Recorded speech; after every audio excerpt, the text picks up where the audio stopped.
Don't speak very loudly with your mother,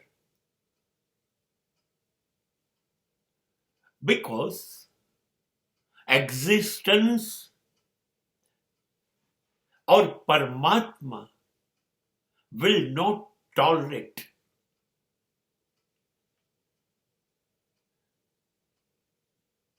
માં શબ્દ સિવાય કશું જ બોલવાની જરૂર નથી. પૂરતું છે. અવતાર થયા કે ઈશ્વર થયા, આ લોકો પણ પરમાત્મા પણ માં શબ્દથી વધુ કશું નથી બોલ્યા. એમણે અમન્ય રાખી છે. તો આપણે કોણ?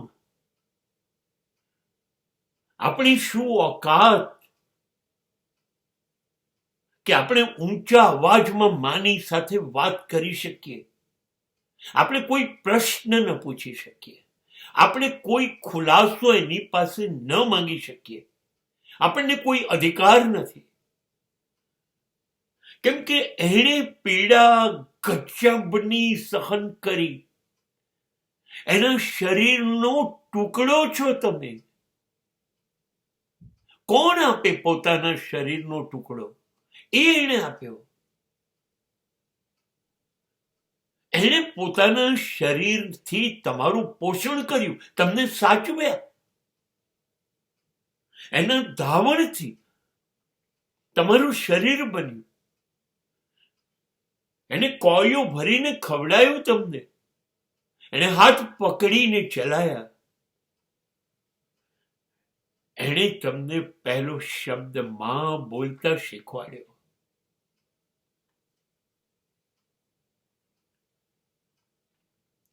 અને હવે આજે એણે જે તક આપી, પોતાનું શરીર કાપીને તમને જા બેટા જીવ.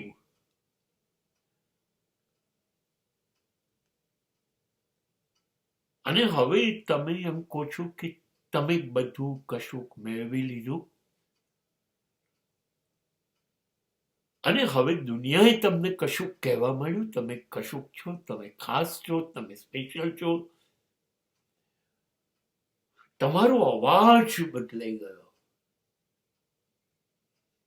તમારી ભાષા બદલાઈ ગઈ, તમારા ચહેરાના હાવભાવ બદલાઈ ગયા, તમારું વર્તન બદલાઈ ગયું. તમારી માં સાથે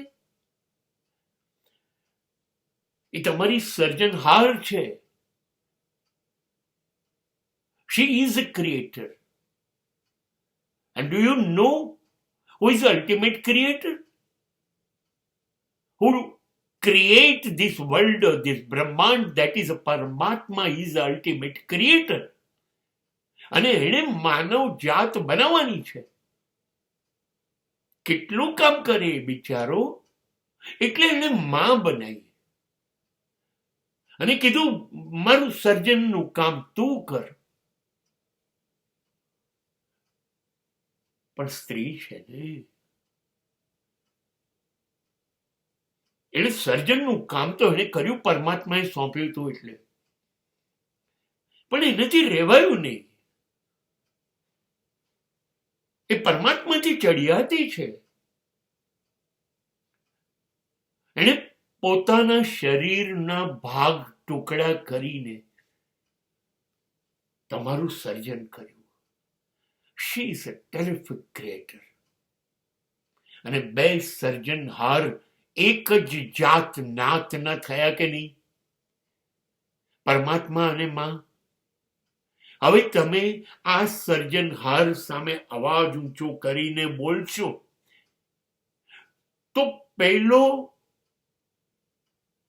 અવાજ કર્યા વગર બોલશો તો એ નિશબ્દ સાંભળી શકે છે.